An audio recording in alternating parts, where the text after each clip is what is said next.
Assalamualaikum students. Welcome to our YouTube channel. NMT CAT Biology 2021 का session जो है वो स्टार्ट है और आज हमारा सेकंड लेक्चर है एंजाइम्स के ऊपर। तो आज हम लोगों ने एंजाइम्स के बारे में पढ़ना है, उसकी कैरेक्टरिस्टिक्स के बारे में। तो कैरेक्टरिस्टिक वन बाय वन हम लोग इसके डिस्कस करते हैं। बहुत इंपॉर्टेंट और बेसिक फर्स्ट कैरेक्टर इसका ये है, they are protein in nature, specifically globular protein. ठीक है, पहले भी हम लोग पढ़ चुके हैं कि प्रोटीन्स जो हैं दो तरह की होती है, फाइब्रस होती है, ग्लोबुलर होती है। एंजाइम जो है वो ग्लोबुलर प्रोटीन होते हैं।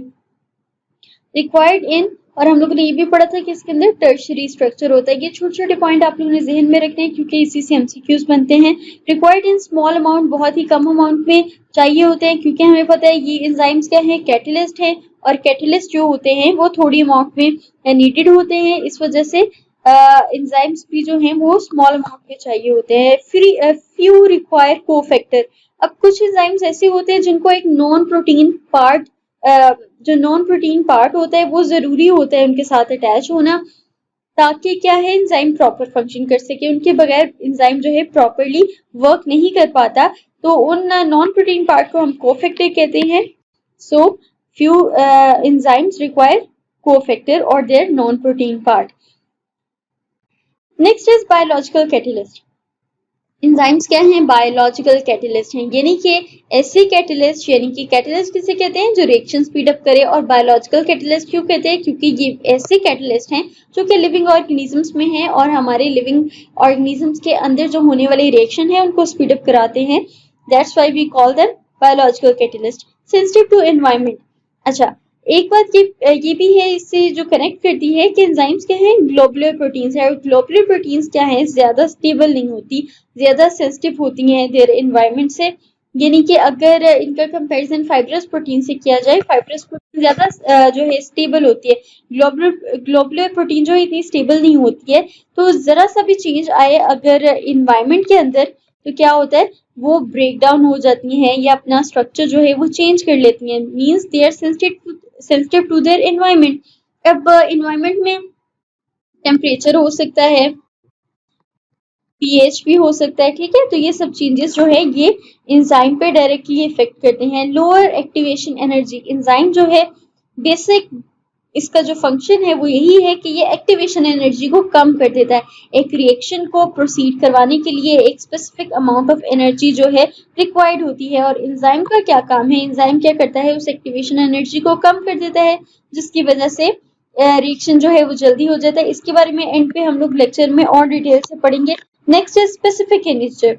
हर एंजाइम जो है वो बहुत ही स्पेसिफिक है। स्पेसिफिक का मतलब क्या है? स्पेसिफिक का मतलब ये है कि हर एंजाइम का एक खास सबस्ट्रेट है, उसी के साथ उसने बाइंड करना है।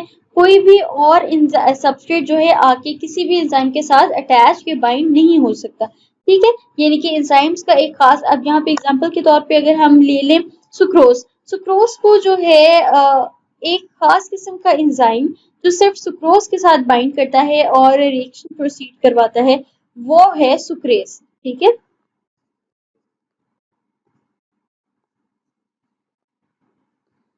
तो सुक्रेज क्या है? सुक्रोज के लिए है। इस तरह से हर एंजाइम जो है उसका स्पेशल एक सबस्ट्रेट है जिसके साथ वो बाइंड करता है। कोई भी सबस्ट्रेट किसी भी एंजाइम के साथ बाइंड नहीं कर सकता। तो ये है इसकी specific nature. Can be active और इनएक्टिव। अब क्या है, हर एंजाइम जो है हर वक्त एक्टिव फॉर्म में नहीं होता। अब यहाँ पे एग्जाम्पल अगर कोट की जाए तो हम पेप्सिन की कर सकते हैं। अगर पेप्सिनोजन जो है वो एंजाइम है, ऐसा एंजाइम है जो कि प्रोटीन को डाइजेस्ट करता है। जब वो सेल के अंदर प्रेजेंट होता है तो वो पेप्सिनोजन होता है। पेप्सिनोजन एक इनएक्टिव फॉर्म ऑफ पेप्सिन है, यानी कि उस टाइम वो प्रोटीन को डाइजेस्ट नहीं कर रहा, क्योंकि अगर वो सेल के अंदर है, ठीक है, तो क्या है, वो प्रोटीन अगर वो सेल के अंदर भी एक्टिव होगा तो वो तो सेल प्रोटीन को ही डाइजेस्ट कर लेगा। लेकिन इसीलिए सेल के अंदर क्या है, वो इनएक्टिव फॉर्म में होता है। और जब वो स्टमक में आता है और जब उसने प्रोटीन के टच में होना होता है और प्रोटीन को डाइजेस्ट करना होता है, तब वो क्या है, अपनी एक्टिव फॉर्म में आता है, विच इज पेप्सिन, ठीक है। तो एंजाइम्स कैन बी एक्टिव और इनएक्टिव। नेक्स्ट हम पढ़ेंगे मैकेनिज्म ऑफ एंजाइम एक्शन, यानी कि एंजाइम किस तरह से वर्क करता है और किस तरह से रिएक्शन प्रोसीड करवाता है। यहाँ पे बहुत सिंपली जो है आपको समझाने के लिए बनाया हुआ है। E+S means enzyme plus substrate. ठीक है, एंजाइम के साथ सबस्ट्रेट जो है वो बाइंड करेगा, बनाएगा ES complex, enzyme substrate complex. ठीक है, उसके बाद जो सबस्ट्रेट को एंजाइम चेंज करेगा प्रोडक्ट में, तो ये क्या बन जाएगा, जब एंजाइम और प्रोडक्ट जो है एक साथ होते हैं उसको हम एंजाइम प्रोडक्ट कॉम्प्लेक्स कहते हैं। उसके बाद जब प्रोडक्ट जो है यहाँ पे बन चुका होता है, उसके बाद वो एंजाइम जो है वो वापस से अपनी पुरानी शक्ल ले लेता है, अपनी पुरानी शेप जो है वो मेंटेन कर लेता है, रीगेन कर लेता है, और प्रोडक्ट जो है वो रिलीज कर दिए जाते हैं। ठीक है, और इस तरह से क्या है, सबस्ट्रेट जो है वो प्रोडक्ट में चेंज हो जाता है। ठीक है, ये इसका रिएक्शन मैकेनिज्म है।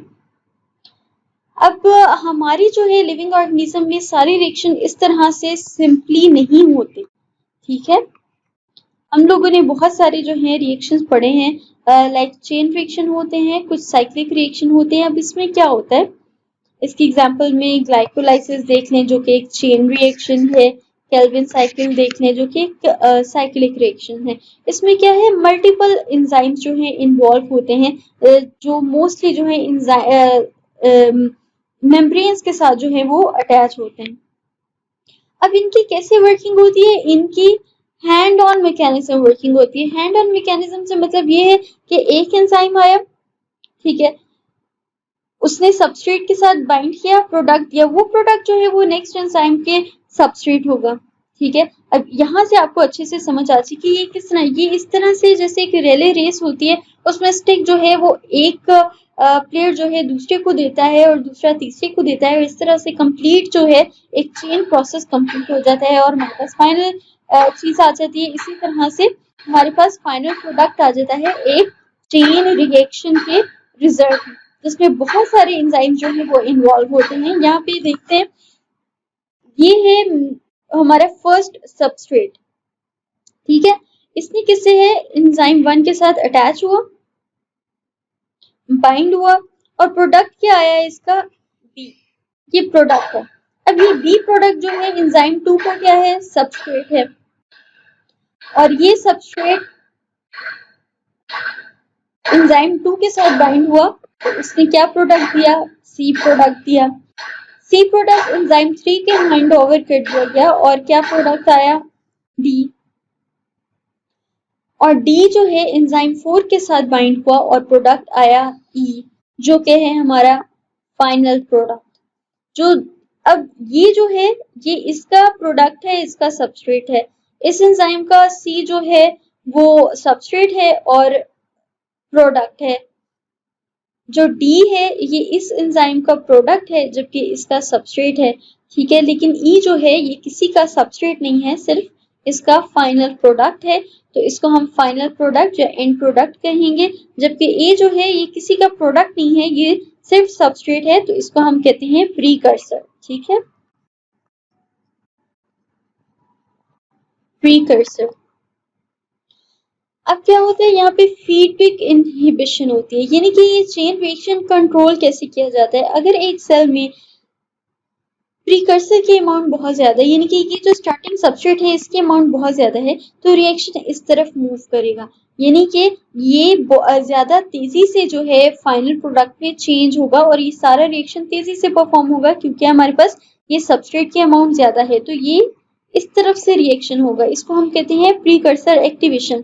ये इस रिएक्शन को एक्टिवेट करने वाला ये है, प्रीकर्सर है। ठीक है, और क्या होता है, अगर सेल में फाइनल प्रोडक्ट की अमाउंट बहुत ज्यादा हो गई है, फिर क्या होता है, ये फाइनल प्रोडक्ट ही इनहिबिटर की तरह काम करता है और एंजाइम 1 के साथ अटैच हो जाता है, जिसकी वजह से क्या होता है, ये इनहिबिट कर देता है रिएक्शन को, और रिएक्शन यहीं पे रुक जाता है, फर्दर जो है एंड प्रोडक्ट या फाइनल प्रोडक्ट में चेंज नहीं होता। ठीक है, तो ये है फीडबैक इनहिबिशन। आई होप कि आपको अच्छे से समझ आ गई हो कि किस तरह से मल्टीपल एंजाइम्स जो हैं एक रिएक्शन, चेन रिएक्शन या साइक्लिक रिएक्शन को प्रोसीड करवाते हैं। ठीक है, और फीडबैक इनहिबिशन भी आपको समझ आ गया होगा। ये क्या है? ये है इंटरमीडिएट सब्सटेंसेस जो इन बिटवीन जो है यूज होते हैं, जैसे बी, सी एंड डी। ठीक है, ये इंटरमीडिएट सब्सटेंसेस थे, जबकि ये स्टार्टिंग और ये फाइनल प्रोडक्ट था। ठीक है, और स्टार्टिंग को हम प्रीकर्सर कहते हैं। ये सारी जो है टर्म्स आपको अच्छे से आनी चाहिए। नेक्स्ट हम देखते हैं कि दो तरह के मॉडल जो हैं वो साइंटिस्ट ने हमारे सामने लेके आए हैं। First one is lock and की मॉडल, बहुत ज्यादा फेमस है। इसको से हम पढ़ेंगे और इन दो मॉडल्स का कंपैरिजन भी करेंगे। एक है लॉक एंड की and the second one is induce fit. पहले हम लोग लॉक एंड की मॉडल पढ़ रहे हैं, जिसमें एंजाइम की एक जो एक्टिव साइट होती है ये रिजिड होती है। अब यहाँ पे आप लोगों ने इसकी एनालॉजी देखनी है, इसकी इमेज इस तरह से बनानी है जैसे एक लॉक और एक की होता है।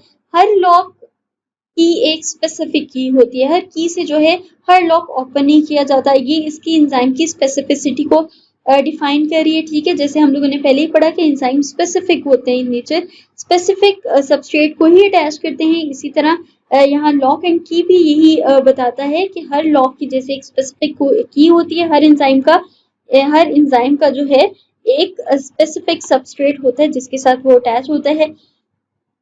अब यहाँ पे एक और चीज है जो इसका मेन फीचर है इस मॉडल का, कि इसकी एक्टिव साइट रिजिड है, यानी कि इसमें कोई चेंज नहीं आ रहा। जैसे यहाँ पे है वैसे ही यहाँ है और वैसे ही यहाँ है। ठीक है, और इसके अंदर ये सबस्ट्रेट जो है इसके साथ बाइंड किया तो क्या बना है? एंजाइम सबस्ट्रेट कॉम्प्लेक्स बना दिया।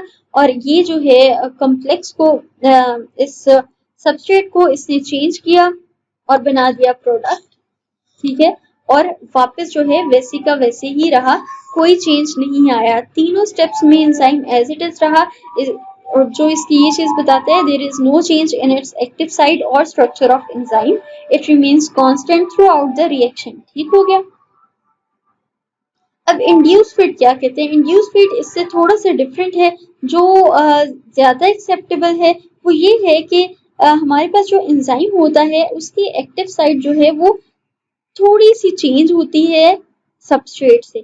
हमने यहाँ क्या पढ़ा? बिल्कुल एज इट इज होगा, हार्ड और रिजिड स्ट्रक्चर है, जबकि इसमें नहीं है। अगर आप यहाँ पे देखें और यहाँ पे देखें तो एक्टिव साइट चेंज हो गई है आफ्टर बाइंडिंग ऑफ सबस्ट्रेट। तो सबस्ट्रेट जब अटैच होता है तो क्या करता है? वो एंजाइम को एक्चुअली एक्टिवेट करता है। एक्टिवेशन से वो क्या होता है? जब एक्टिवेट हो जाता है तो एंजाइम जो है अपना रिएक्शन प्रोसीड करवाता है और सबस्ट्रेट को प्रोडक्ट में चेंज करता है।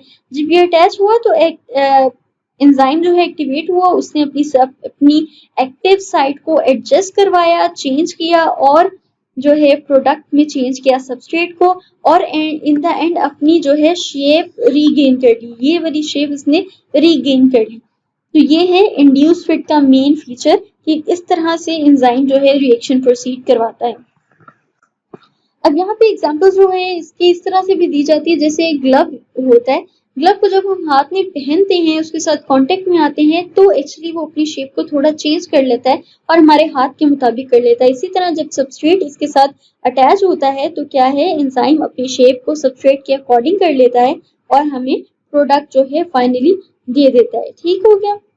Substrate enter active site of enzyme, यहाँ पे एंजाइम सबस्ट्रेट कॉम्प्लेक्स है, ये सबस्ट्रेट प्रोडक्ट कॉम्प्लेक्स है, और यहाँ पे फाइनली प्रोडक्ट को रिलीज कर दिया गया है और एंजाइम जो है अपनी शेप में वापस आ गया है। ठीक है, बेसिकली इसके ज्यादातर जो क्वेश्चंस है वो कंपैरिजन के क्वेश्चन होते हैं। तो यहाँ पे उन साइंटिस्ट के नाम है जिन्होंने ये मॉडल्स को प्रपोज किया। लॉक एंड की जो है वो ईमेल फिशर ने दिया, जबकि इंड्यूस फिट जो है वो कॉचलैंड ने दिया। उसके बाद एंजाइम स्पेसिफिक जो है दोनों होते हैं। ठीक है, यहाँ पे भी हमने कहा कि सबस्ट्रेट जो है वो स्पेसिफिक ही उसके साथ अटैच होगा, हर सबस्ट्रेट इसके साथ अटैच नहीं हो सकता। लेकिन ये है कि थोड़ा सा ये इसमें ये फ्लेक्सिबिलिटी शो की गई है। इस मॉडल में बताया है कि एंजाइम कुछ हद तक फ्लेक्सिबल होते हैं और थोड़ा सा एडजस्ट करते हैं अकॉर्डिंग टू सबस्ट्रेट, जबकि इसमें बिल्कुल भी फ्लेक्सिबिलिटी नहीं बताई गई। लेकिन फिर भी कुछ खास किस्म के ही सबस्ट्रेट जो है वो इसके साथ अटैच हो सकते हैं, हर सबस्ट्रेट अटैच नहीं हो सकता। Means both are specific enzymes nature of enzyme. यहाँ पे इनकी एक्टिव साइट के बारे में बात हो रही है। तो एंजाइम जो है यहाँ पे लॉक एंड की में रिजिड होता है, जबकि इंड्यूस्ड में उसमें स्लाइट फ्लेक्सिबिलिटी होती है। Change in shape, lock and की बिल्कुल भी शेप चेंज नहीं करती, जबकि इंड्यूस्ड मॉडल में शेप चेंज होती है। ठीक हो गया। नेक्स्ट हम लास्ट में इसके डिस्कस करेंगे एक्टिवेशन एनर्जी के बारे में। बेसिकली हम लोगों ने बताया था कि वो एक्टिवेशन एनर्जी क्या है। एक्टिवेशन एनर्जी ऐसी एनर्जी है जो कि रिक्वायर्ड होती है रिएक्टेंट्स को रिएक्शन स्टार्ट करने में। ठीक है, यानी कि वो एनर्जी है जो कि एक रिएक्शन स्टार्ट करने के लिए जरूरी है, उसके अलावा रिएक्शन नहीं हो सकता।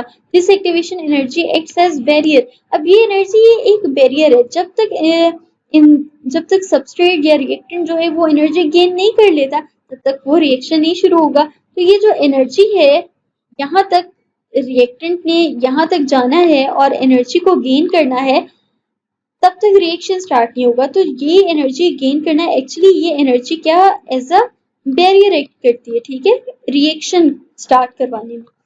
अब एंजाइम क्या करता है, एंजाइम यहाँ पे एक पॉइंट बहुत क्लियर होना चाहिए आप लोग को कि रिएक्शन जो है वो हो जाता है, in the absence of enzyme भी हो जाता है, लेकिन बहुत ही स्लो रेट पे। ठीक है, यानी कि बहुत ही स्लो स्पीड में होता है कि अगर उस तरह से लाइफ चले तो हम सरवाइव नहीं कर सकेंगे। अगर एंजाइम्स ना हो तो इतने रिएक्शन स्लो स्पीड में हो कि हम सरवाइव नहीं कर सकेंगे लिविंग ऑर्गेनिजम्स। इसलिए एंजाइम क्या करते हैं, इस रिएक्शन को स्पीड अप करते हैं और इस बैरियर को एक्चुअली कम कर देते हैं। ठीक है, फर्ज करें एक रिएक्शन को स्टार्ट करने के लिए इतनी एनर्जी चाहिए, लेकिन एंजाइम क्या कर देते हैं, वो एनर्जी इतनी कर देते हैं, काम कम कर देते हैं, तो क्या होगा, ये रिएक्शन जल्दी प्रोसीड हो जाएगा और यही इनका बेसिक फंक्शन है। यहाँ पे एक ग्राफ है जो आपको अच्छे से समझा देगा। ये एनर्जी शो कर रही है। ठीक है, यहाँ पे एनर्जी, ये है रिएक्टेंट्स, और ये रिएक्टेंट को इतनी एनर्जी जो है चाहिए। ठीक है, यहाँ से यहाँ पे इतनी एनर्जी गेन जो है नहीं करनी पड़ेगी फॉर प्रोसीडिंग अ रिएक्शन। ठीक है, ये और ये जो ग्रीन में आपको शो हो रही है, ये वो एनर्जी है जो एंजाइम की मदद से इतनी रह गई है। ठीक है, पहले इतनी करनी थी, अब एंजाइम जो है उसके साथ बाइंड हो गया। अब एंजाइम ने क्या किया, वो एनर्जी नीड कम करके इतनी कर दी। अब क्या होगा, रिएक्शन जल्दी हो जाएगा। यही इसका फंक्शन है, that it speeds up the reaction rate. अब यहाँ पे एनर्जी चेंज देखें कि इतनी एनर्जी जो है चाहिए थी पहले रिएक्शन को, जब वो अनकैटेलाइज्ड था, यानी कि जब उसके साथ कैटेलिस्ट नहीं था इन्वॉल्व, यानी कि एंजाइम इन्वॉल्व नहीं था। और जब उसके साथ एंजाइम इन्वॉल्व हुआ, बाइंड हुआ, तो क्या हुआ, रिएक्टेंट्स को सिर्फ इतनी एनर्जी चाहिए जो कि बहुत कम हो चुकी है पहले से। अब यहाँ पे रिएक्टेंट्स जो हैं ये हायर एनर्जी स्टेट में है, जबकि प्रोडक्ट जो है वो नीचे है, यानी कि इसकी एनर्जी बहुत कम है। तो यहाँ पे ये वाली जो एनर्जी शो हो रही है, ये वो एनर्जी है जो रिलीज हुई है। बेसिकली यहाँ पे हम एक्सर्गोनिक रिएक्शन जो है वो डिस्कस कर रहे हैं, जिसमें एनर्जी रिलीज होती है। प्रोडक्ट्स जो हैं वो चेंज हुए, रिएक्टेंट्स जो हैं चेंज हुए प्रोडक्ट्स में, और ये एनर्जी उन्होंने रिलीज की, और ये एनर्जी जो थी उन्हें चाहिए थी, जो कि कम कर दी एंजाइम ने। आई होप कि आपको ये अच्छे से समझ आ गया हो, इजीली समझ आ गया हो। और ये आज का टॉपिक था। सारे पॉइंट्स को अच्छे से आप लोगों ने मेमोराइज करना है, और इंशाल्लाह एंजाइम का बाकी पोर्शन भी हम लोग डिस्कस करेंगे अपने नेक्स्ट लेक्चर में। और हमारे जो सेशन है एनएमटी कैट का, ठीक है, सारे सब्जेक्ट की जो है तैयारी करवाई जा रही है, बायोलॉजी, केमिस्ट्री, फिजिक्स।